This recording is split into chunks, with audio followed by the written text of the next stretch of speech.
Today we're checking out the new projector by ULTIMEA, the Apollo P50, which I feel like is the next step up from the Apollo P40. I want to thank them for sending this over to review on the channel. This one's currently on sale for $299, but I'll leave a link down below with current pricing and more information.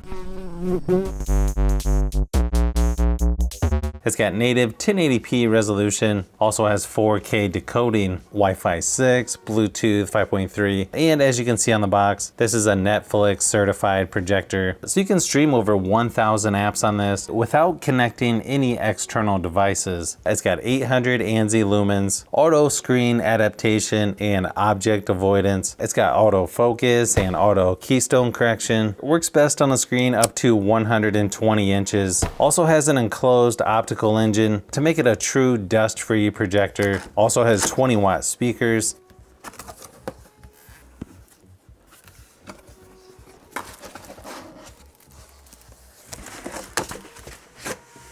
Inside the box, you've got a user manual. HDMI cable is included. Pretty typical power cable.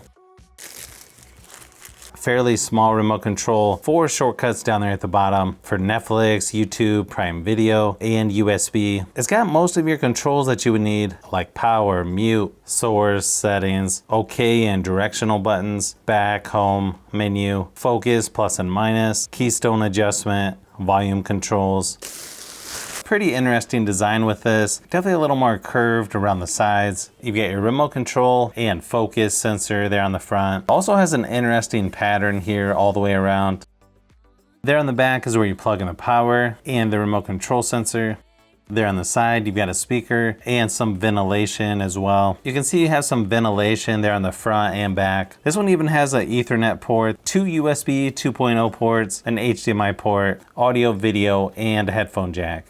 Nice thing is they've got some rubberized or silicone buttons here on the top, which is always nice if you have any problems with the remote control. You have 4 rubber feet here on the bottom. You also have a piece that kind of flips out here that works like an adjustable foot. Under each rubber foot, you've got threads there if you want to mount this to a ceiling. After you choose language, you can connect this to your Wi-Fi or do it later in the settings. The homepage actually looks similar to other streaming devices with your app shortcuts across there in the middle, shows and movies at the top and bottom. You'll see little icons smaller at the top, which is shortcuts to search, source, settings, and folder over on the left, network and weather over on the right. Inside settings, you have picture, sound, network, Bluetooth, system, connectivity, projection settings, and about projector. So there's a lot of stuff that you can adjust to get things just right. Also under system, you have language, input, clock, auto standby, and screensaver. You also have projection mode, autofocus, keystone correction, digital zoom, and smart recognition under projection settings. And then of course, if you want to connect to your own device like Fire TV Stick or Chromecast with Google TV, it's pretty simple to do that as well. Now, having used their previous projector, I was expecting this one to have pretty good picture quality. And yeah, I would say overall it does look pretty good with decent contrast. Color is fairly accurate as well. It's definitely bright enough for indoor use. The built-in audio is nice and loud as well, and it's got some decent bass to it as well. I think you could probably get away without using external speakers. If you're in a small to medium sized room, obviously it's going to sound better with external speakers though.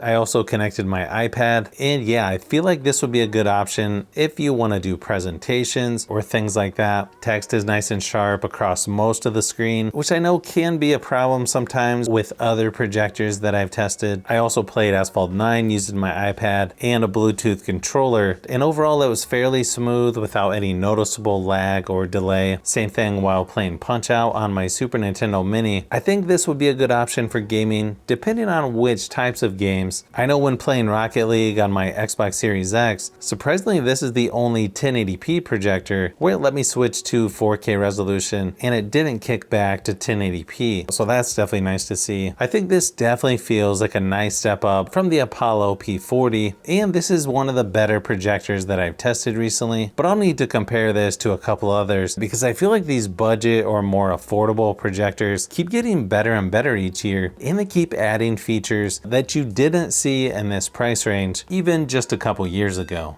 So if you've made it this far into the video, you may want to say thanks by subscribing, and don't forget to give a thumbs up if this video was helpful. This is Brian from P50 Productions. Thanks for watching, and I'll see you on the next one.